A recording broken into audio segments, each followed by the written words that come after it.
Históricamente, la ciencia ha realizado numerosos estudios acerca de la composición de la Tierra, logrando así obtener una amplia gama de exitosos resultados para poder determinar y aclarar muchos de los interrogantes planteados.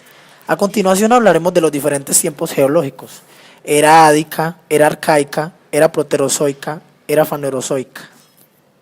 Era ádica, también conocida como el infierno en la Tierra. Fue una época de gran actividad geológica y se inició con la formación del sistema solar, incluyendo la Tierra, hace 4.500 o 4.600 millones de años. Es la segunda más corta de las cuatro que tenemos identificadas, empleando en sí solo registros rocosos. Sabemos que en los primeros momentos de la vida de la Tierra, su superficie estaba constituida por un inmenso mar de roca fundida, teniendo así una atmósfera muy diferente a la que conocemos actualmente, haciéndola así mortal para cualquiera de nosotros. En el Ádico fue además cuando se formó la Luna, durante una enorme colisión llamada el evento de Theia. Era imposible pensar que en un ambiente o planeta tan inhóspito que era la primitiva Tierra pudiese surgir la vida, pero así ocurrió, aunque no en este infernal momento. En el Ádico, la Tierra era una infernal bola de fuego, un cuerpo rocoso cuya superficie era un océano interminable de roca fundida. Era arcaica. Fue hace 4.000 millones de años. La era arcaica se caracterizaba por ya tener un océano líquido, formado a partir de la condensación de agua que había en forma de vapor en la primitiva atmósfera que cayó sobre una superficie rocosa. Poco a poco se fue enfriando y solidificando hasta dar la corteza terrestre. Con diferencia a los océanos actuales, su agua era dulce y su temperatura era mucho mayor a la actual, 50 grados Celsius. Si teníamos un océano, evidentemente, también tendríamos que tener tierras emergidas, ya fueran islas o microcontinentes, que aunque ya se movían por una primitiva placa tectónica, esta todavía distaba de funcionar como lo hace actualmente.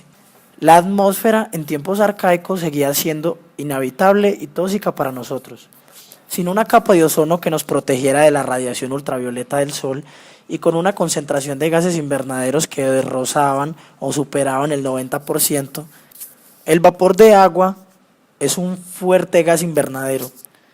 Los primeros seres en habitar la Tierra no eran más que pequeños microorganismos sencillos, posiblemente fotosintéticos y quimiotrófaros, que se servían de la luz solar.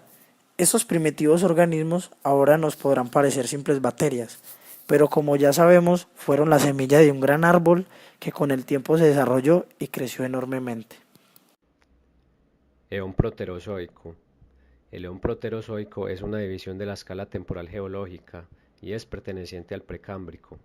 Es el periodo en el cual se produjo la evolución de los organismos primitivos, encontrándose sedimentos con huellas bacterianas.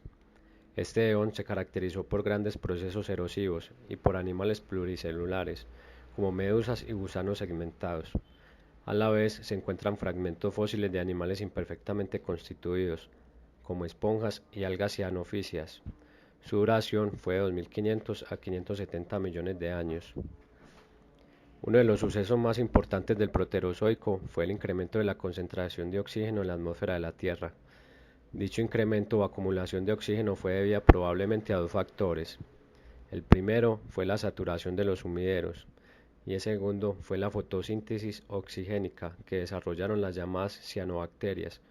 Al surgir estos organismos se comenzó a producir oxígeno molecular en cantidades que nunca antes habían existido en la Tierra. En este eón la Tierra sufre sus primeras glaciaciones y se registra una gran cantidad de estromatolitos. La primera glaciación fue la Huroniana, produciéndose un poco después del comienzo del eón, en el período Triásico, y culminándose en el período Criogénico, con la hipótesis de la Tierra bola de nieve. Durante el eón proterozoico se produjo la simbiosis entre los protoeucariotas y los antecesores de mitocondrias, los cloroplastos y algunos protistas. Las cordilleras generadas en este eón sufrieron los mismos procesos que los fanerozoicos.